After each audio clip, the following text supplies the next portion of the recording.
Hola amigos, bienvenidos a Editorialmente, este espacio universitario de TV Garza para platicar con nuestros autores, hablar sobre su obra y muy particularmente sobre sus libros. En esta ocasión me agrada recibir a una buena amiga, una gran estudiosa de la historia de la medicina en México.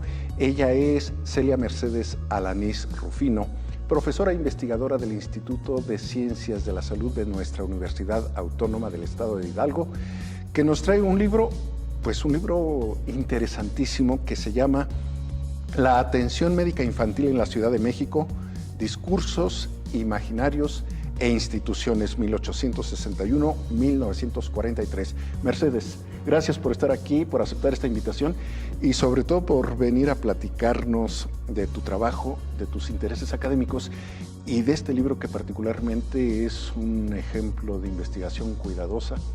Mercedes, tú eres historiadora por la UNAM y maestra y doctora en historia también por el Instituto Mora. ¿Por qué la historia? ¿Por qué esa vocación, además tan intensa en tu caso, porque lo hemos visto, esa respuesta casi o sin el casi obsesiva por la historia?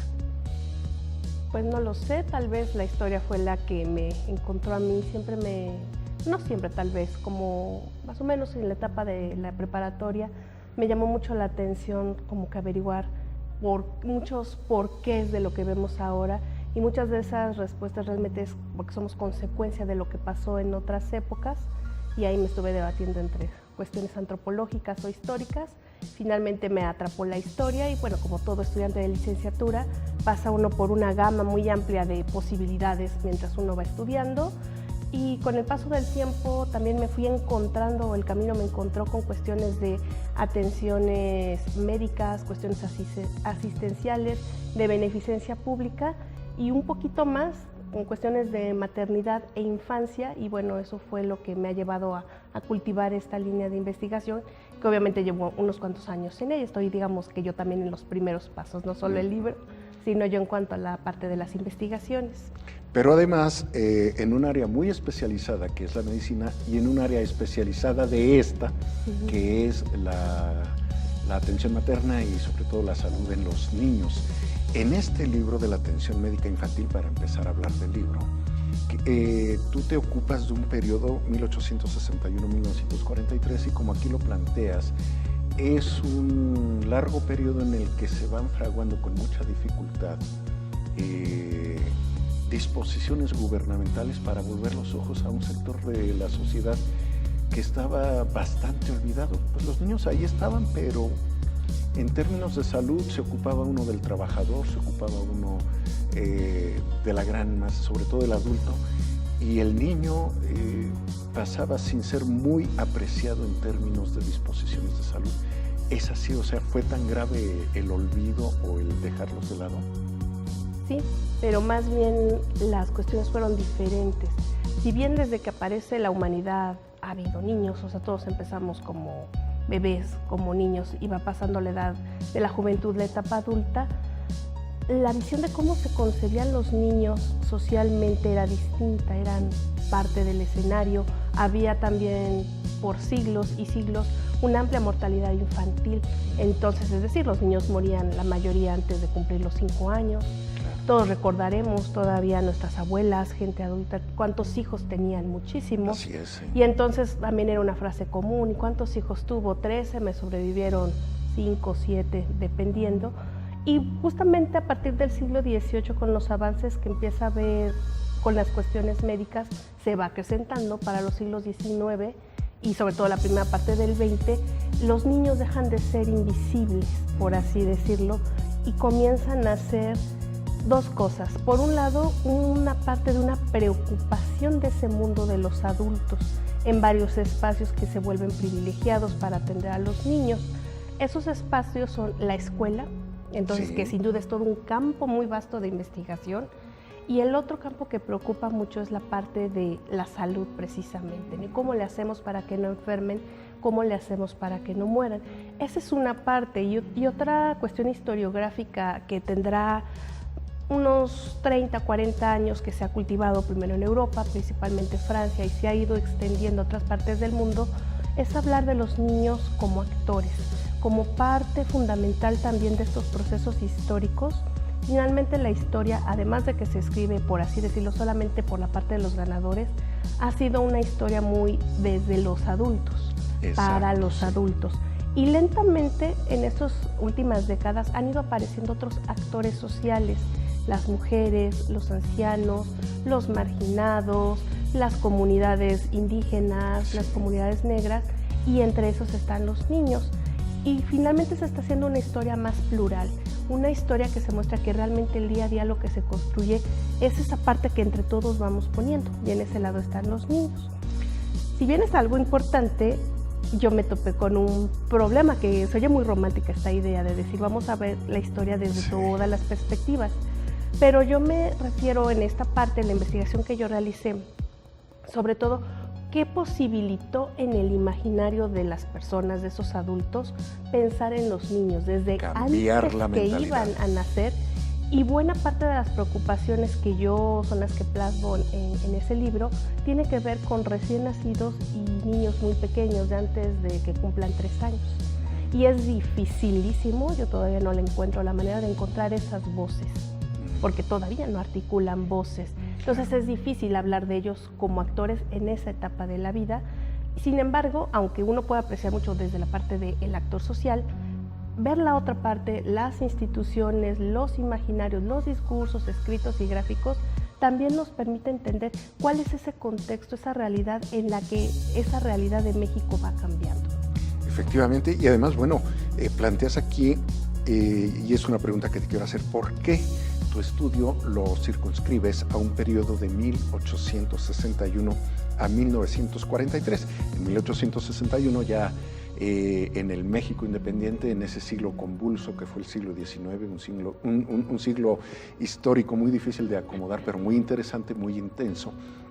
Y 1943, cuando ya se acomodó aquel siglo XIX, vino el proceso revolucionario, vino el proceso postrevolucionario, y estamos ya en los preámbulos de la Segunda Guerra Mundial. Entonces, en el contexto nacional y en el internacional es una época muy amplia y muy interesante. ¿Por qué fue el periodo que elegiste? Justamente todas las investigaciones cuesta luego mucho trabajo hacer la periodización.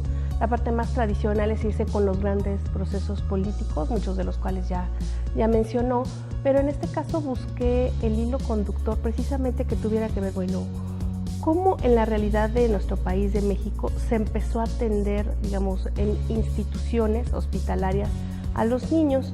Y en 1861 hay varias cuestiones.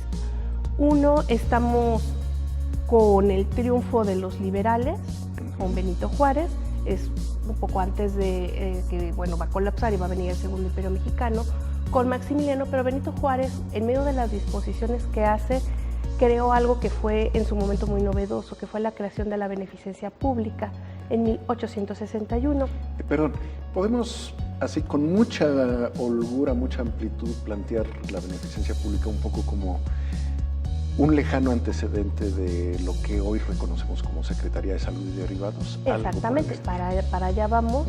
Esa beneficencia pública que tenía la finalidad de asistir a la sociedad más vulnerable, a quienes se referían a gente que tuviera alguna enfermedad mental, enfermos, lisiados, ancianos, mujeres parturientas y niños. Y entonces uno de los primeros hospitales que por decreto se funda es el Hospital de Maternidad, al que se le junta unos años después la parte de infancia. Y lo interesante es que ese hospital, si bien después viene políticamente un proceso muy complejo para el país, tiene una continuidad hasta 1905, cuando inauguran el Hospital General de México. Entonces, en ese sentido, fue una institución importantísima, madres y niños. Y después lo que me puse a ver, cuáles fueron las siguientes instituciones. Viene otro proceso, que ya es obviamente la Revolución, con la Constitución Mexicana en 1917, es cuando ya queda sentado por primera vez en el país que es un derecho la salud para la población. No nada más de una cuestión de es una dádiva, una caridad, una beneficencia al desposeído. Exacto, sino que ya es un derecho de los ciudadanos. Y además ya dispuesto en la nueva Constitución de febrero. Y con todo este proceso de la posrevolución hay muchos intentos de reconstruir al país y el máximo exponente para cuestiones de salud infantil se da en 1943 cuando se inaugura el Hospital Infantil, que es hoy en día uno de los institutos nacionales de salud, una cuestión muy emblemática. Entonces por eso se eligió cuál era la fecha en que se había fundado en un sentido moderno en el país una primera institución para atender niños, y me quedo cuando inauguran el Hospital Infantil, porque hablar de esa institución, que digo, tiene ya casi 80 años, bueno, ya implica hablar de otros procesos. Claro, y además una institución que ha sido prototipo en América Latina, según tengo entendido. ¿Por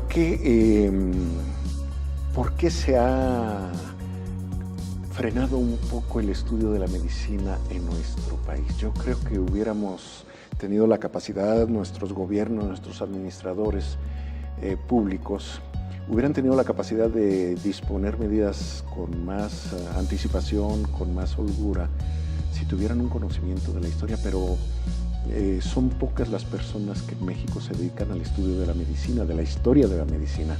Y justamente la UNAM inclusive fue, hasta ahorita no sé si haya más, pero es la que ha establecido un centro de estudio para la historia de la medicina, ¿es así?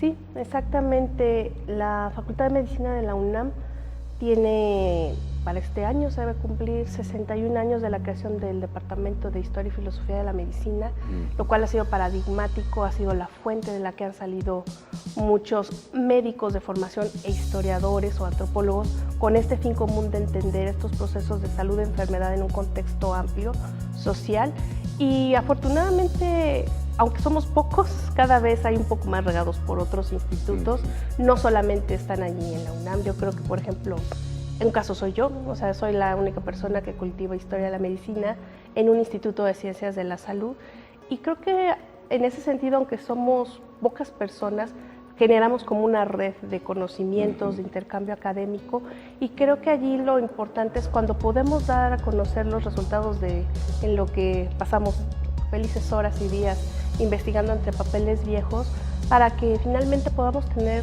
colectivamente una memoria de qué es lo que pasó años atrás, cuáles fueron esos pasos que dieron una solidez, dónde hubo fallos y por qué estamos ahora, digamos, en otros contextos. Para mí uno de los puntos fundamentales, no tengo la respuesta al 100%, pero que me llamaba la atención, que va más allá de una serie de instituciones. Hace unos momentos yo hablaba de la cuestión de la mortalidad infantil. ¿Qué es lo que sí podemos saber? Que antes los niños se morían por cientos, por montones. Y hoy en día esa mortalidad infantil, comparada con esa temporalidad, ha disminuido enormemente. Sí. Sigue habiendo una brecha muy importante entre lo que es el ámbito rural y el ámbito urbano. Siguen muriendo niños, pero ya no es esa proporción. Claro. Además, bueno, aquí hago un paréntesis para destacar un asunto. Mercedes se puso a investigar sobre uno de los pilares académicos de nuestra universidad, la Escuela de Medicina. Y en un paréntesis, aquella historia de la Escuela de Medicina que salió con motivo del aniversario número 70, bueno, es un trabajo muy interesante. Invito también a que lo consigan, que lo lean, sobre todo si tienen por allí familiares, amigos o ustedes mismos cursaron por esos años en nuestro viejo Instituto Científico y Literario y ahora en la Universidad Autónoma del Estado de Hidalgo, van a encontrar datos muy interesantes. Vamos a ir a un corte y regresamos enseguida para continuar platicando con Mercedes Alanís sobre este estupendo libro, La atención médica infantil en la Ciudad de México. Volvemos.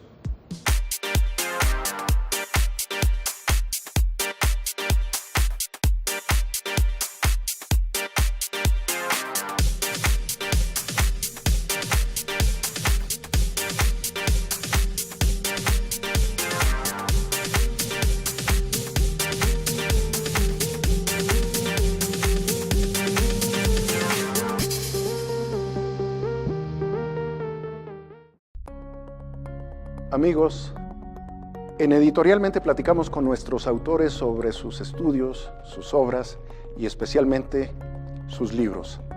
Síganos todos los martes al mediodía por Garza TV, el canal de los universitarios. Los esperamos.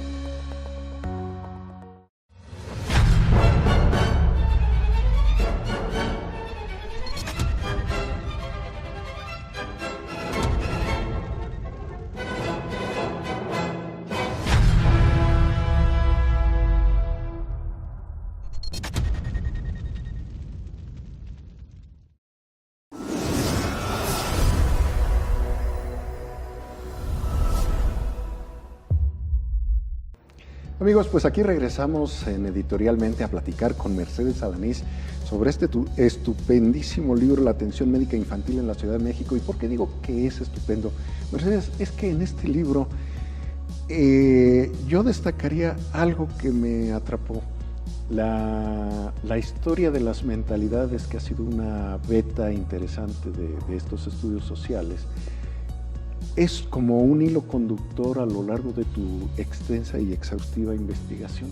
Cómo pensaba la gente, y en función de cómo pensaba según las épocas, también esto determinaba las medidas de gobierno, las medidas de la administración pública. Entonces, manejas investigación en discursos, manejas también una investigación en los imaginarios, en esta producción de ideas de la sociedad. ¿Qué nos dirías de la relación de tu libro con la historia de las mentalidades, que aunque se refiere a los niños, se filtra en otros campos de la vida social? Pues en mi caso, o sea, si bien hablo de imaginarios, me voy más bien a la parte de esa historia social. Y en cuanto a qué pensaban grupos muy concretos, que fueron por un lado los médicos, por otro lado los funcionarios que estaban en instituciones como el Departamento de Salubridad Pública, y qué imaginaban las farmacéuticas sobre los niños. Y hay una imagen muy idealizada, no tanto, siempre hacemos una idealización, digamos, culturalmente, y en este caso es de los niños. Y para mí, como uno de los imaginarios de esta época, tiene que ver con lo que yo le llamo el niño Gerber. Si digo un niño Gerber, todo el mundo se imagina un niño súper gordito, de mejillas rosadas, rubio, con unos cabellos chinos, súper sonriente. Estereotipado. Estereotipado, pero ese imaginario que se empezó a igualar a que era la salud y la felicidad, para bien o para mal, permeó. Entonces todos recordaremos también que las abuelas decían que el niño que estaba bien dado era el que estaba más gordito. Ahora, y era el sano, además. Y era el sano. Y ahora las cosas van cambiando, y ahora sería el niño que está propenso a las enfermedades, pero tiene mucho que ver en un contexto de desnutrición, de una mortalidad muy tremenda, de pobreza, de el salir de la Revolución Mexicana. Pues obviamente esos niños se pensó que era como una parte ideal, pero hay un contraste interesante. Si bien están esos discursos en la parte, digamos, gráfica, por medio de la publicidad médica, por medio de los libros que se le da para instruir a las madres, contrastan con esos niños que veían en el día a día, ¿no? Y sin embargo generaron un cambio en la población en cuanto a los cuidados, la manera de atenderlos y cómo empezar a ver esos niños. Entonces, en ese sentido, es interesante ver también cómo van cambiando los valores en una misma sociedad, incluso con el paso de las décadas, ¿no? Claro. Aquí, Mercedes, yo te haría una pregunta que, bueno, va más allá del periodo que estudias. Además, en el Inter, aquí platicábamos, Mercedes se llevó un poco más de 3 años en esta investigación exclusivamente dedicada a ello, ¿no? En un trabajo de verdad meticuloso. Pero, Mercedes, por ahí entre los estudios históricos respecto a México se habla de cómo empiezan a bajar las tallas de la gente después de la conquista por todos estos problemas que hubo, el cambio de nutrición, el cambio de alimentación, y después, coincidiendo con estas medidas post-revolucionarias, se habla de este estereotipo del niño robusto. Lo que es cierto es que se habla ya de una recuperación, un aumento de tallas en la gente, y sí lo vemos a veces, sobre todo en los medios rurales. ¿Cómo se da o cómo influye este cambio de políticas en materia de salud, en materia de atención y de nutrición muy concretamente? Porque llega un momento en que ya no solo se ve la cuestión de la medicina y la salud, sino también un asunto previo a esto, que es la prevención de las enfermedades, y obviamente tiene que ver con la nutrición. ¿Cómo asociarías estos cambios? Bueno, en la época que estudio hay varios personajes que son importantes, son los médicos sin duda, pero están las enfermeras. Las enfermeras formaron una parte fundamental en el periodo que yo llevo, y una de las funciones que tenían era no nada más quedarse en el espacio público de un hospital, de una clínica, sino que iban al espacio privado del hogar. Y una de las cuestiones, no la única, pero sí importante que trataban era la nutrición y la alimentación. Y un alimento clave en esta época, para bien o para mal, fue la leche. Entonces la leche por sí solo es un súper tema, porque era ver, por un lado, uno es el amamantamiento de los niños, sí, pero también es la época, precisamente una transición para un consumo de leche, que la población mexicana no estaba acostumbrada. Y la población infantil, leche es sinónimo a que estuviera bien nutrido. Es la época también donde entran las fórmulas artificiales, las grandes marcas. En general, la alimentación industrializada. Sí. Entonces, sin duda, dentro de los muchos factores, el tema de la leche es algo fundamental. Y si bien hoy en día hay toda una serie de estudios desde la nutrición y un debate si nos hace falta o no como seres humanos la leche, yo considero que históricamente hubo una etapa en que si no hubiera sido porque a la población de alguna manera se le obligó casi a tomar leche, probablemente no estaríamos aquí, porque a lo mejor nuestros abuelos se hubieran muerto y no hubieran pasado de esa etapa de la niñez. Claro, qué interesante, de verdad. Es un libro que uno tiene que leerlo. Te digo, tanto el especialista, el médico, el político que participe en toma de decisiones, como uno mismo debe acercarse a estos temas. A mí en lo particular me interesó, me atrapó descubrir esta historia de las mentalidades, la forma de pensar. Mercedes, a ver, este libro lo puede leer un médico, lo puede leer un historiador como especialistas, lo puede ver un administrador público, pero también lo puede leer una gente cualquiera. ¿Por qué se lo recomiendas a cada uno de estos sectores que lo lean? Y que lo lean además con interés, con gusto, con agrado, porque no es un libro, y además no tiene por qué verse así, que los libros necesariamente te van a aburrir, nada de eso, pero te atrapa. ¿Por qué se los recomendarías? El libro puede tener como muchas miradas. Yo creo que a los médicos, sobre todo a los pediatras, siempre puede despertar en ellos la curiosidad de cómo se comportaban los médicos de los niños en otras épocas y pueden encontrar paralelismos y diferencias. Inclusive mucho antes de que vinieran las especialidades, claro. Pediatría, la perinatología y todas las especialidades, cardiología infantil, oftalmología infantil, bla, bla, bla, infantil. O sea, creo que eso también es muy interesante. Sí, exacto, por eso hablé de los médicos que atendían niños, porque efectivamente el libro se queda cuando apenas en México la pediatría está empezando a consolidarse como una especialidad, que fue en los años 30, 40 y sobre todo en el contexto del hospital infantil. Eso es en cuanto a la mirada médica. Yo creo que también he tenido oportunidad de platicar con el director del hospital infantil y algo, por ejemplo, se conoce mucho de la historia del hospital infantil, ¿no? Como ese gran edificio paradigmático, la infraestructura, la historia de Federico Gómez, pero algo que pocos saben es, ¿y qué pasó? Tuvo que pasar antes para que un día, el 30 de abril de 1943, pudieran cortar un listón inaugural y empezar a dar cabida a esos niños. Entonces, en ese sentido, también las instituciones, creo que se aprende mucho, porque estas instituciones puede uno ver cómo van siendo como encadenadas una con otra y tienen relación, cómo podemos entender ahora la parte del DIF, por qué podemos entender ahora o ver paralelismos, porque hay atención de las enfermeras, por ejemplo, en las clínicas de seguro, las mujeres embarazadas, somos resultado de procesos más complejos, de buscar esos espacios físicos, de decir, aquí hubo un centro de higiene infantil, aquí hubo una enfermería. A mí eso creo que la gente siempre le puede llamar la atención. En cuanto a la parte de historia, finalmente es una de las aportaciones más en un sentido amplio de historia social de la medicina. Creo que eso también puede llamar mucho la atención a la gente. Desde luego. Y además, el método que aplicas, eres muy rigurosa con el método de trabajo, lo proyectas en tus obras y te felicito por eso. Gracias. Pues a lo mejor voy mucho, como que pienso a lo mejor muy en unas estructuras muy simples, a veces así decir de lo general a lo particular. Pero rigurosas. Y a veces me funciona, bueno, sino brincarme pasos.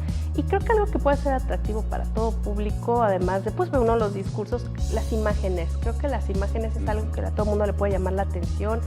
La publicidad médica, gráficas de libros especializados, como también fotografías, ¿no? Empezar a encontrar esos niños de carne y hueso. Y finalmente son esa parte de esos discursos que se van entrelazando y que a veces lo que más se queda en el imaginario es esa parte finalmente de cómo se está plasmando, digamos, en líneas y no necesariamente en palabras. Creo que eso puede hacer que sea una lectura ágil, está el libro estructurado en 4 capítulos, con apartados que intentan ser cortos, con una narrativa lo más sencilla para que finalmente pueda ser algo que pueda ser atractivo para la mayoría de las personas. Sin embargo, en la narrativa dejas de pronto que se filtre la vena literaria. Sí, pues sí, no podemos. Y eso es importante en un historiador, ¿por qué? Pues no lo sé, no lo había pensado en ese sentido, pero pues bueno, creo que a veces son las partes que se van complementando para que también podamos hacer una narrativa y llegar a los demás, no hablarnos como que tan en abstracto, claro, o solamente, digamos, entre especialistas de una cierta temática. Sí, efectivamente, yo sentí eso y te digo como lector, bueno, bien para el programa, pero a veces uno va más allá de la obligación y llega un momento en que el gusto es el que te atrapa y bueno, quiero regresar a 2 o 3 partes que me interesaron, pero lo que dices de las ilustraciones que salen por ahí, las gráficas y estadísticas donde haces estudios comparativos de diversos fenómenos de este estudio de la atención médica infantil. Ahora, algo que también me parece muy importante aquí es, bueno, a la luz de quienes han conocido tu libro ya, ¿qué te dicen? ¿Qué han encontrado en él? Tus lectores, amigos, muchas veces, que son los lectores previos a la impresión, a la edición del material mismo. ¿Qué te opinan de este libro? Pues he tenido la oportunidad de compartirlo en seminarios, en algunos foros académicos de discusión y se les hace un libro interesante, un libro que los ha atrapado, que no hay muchos antecedentes que lo hayamos escrito en México. Y ahorita precisamente en la etapa que estoy es que es una investigación que, digamos, no nada más se me ocurrió a mí, si es el caso de México, pero podemos encontrar una serie de paralelismos bien interesantes en otros países de Latinoamérica, como en algunos casos concretos, por ejemplo, como es la atención médica infantil en España. Y en ese sentido creo que es un libro que va a una investigación como tal, que puede permitir ese diálogo, no nada más decir esto sucedió en México porque teníamos una revolución mexicana, porque nos estábamos reconstruyendo, sino más bien que tiene que ver con un problema mucho más amplio de estados de bienestar, de esta parte de querer disminuir mortalidades maternas e infantiles, cuestiones fundamentales. Se atraviesa también esta parte de la nutrición y también un discurso de exaltar finalmente la figura de la madre en una época donde las mujeres están empezando a salir a los mercados laborales. Fue un fenómeno que más bien se vivió en un sentido como generacional y le he empezado a ver esas virtudes a la publicación, o sea que es el inicio finalmente de un diálogo mucho mayor y de contribuirle con un conocimiento mucho más general. Claro, y eso yo creo que es algo importante porque decías en una parte de esta charla que el niño se le atendía a medias, pero se le atendía un poco en la educación, en el cine se le ha reflejado siempre en los espacios de marginación. Recuerdo algunas películas en blanco y negro de México, de la época de oro del cine mexicano, sale el niño marginado de espacios así terribles. Recuerdo por ahí una película en color de en color de la Revolución, donde también es un grupo de niños el que actúa, pero siempre era como el niño marginado. En la educación, desde luego, ha habido estudios, son tema fundamental, pero en otros espacios, si uno revisa la historia, la novela, la literatura en general, no se diga la poesía, el niño es un personaje escondido. Y pero desde luego, en la medicina. Y siempre el discurso oficial dice, los niños son el futuro de un país. Entonces, bueno, ¿dónde está ese futuro escondido en este presente? Por esa razón, creo, Mercedes, que este libro nos llama la atención sobre un sector de población muy importante. Así que pues te agradecemos que nos compartas este trabajo editado por nuestra Universidad Autónoma del Estado de Hidalgo. Y Mercedes Alanís, pues no me queda más que agradecerte esta aportación cultural, histórica, y desde luego que hayas aceptado venir a este espacio, a Editorialmente, para presentar el libro. Muchas gracias, Mercedes Alanís. Gracias.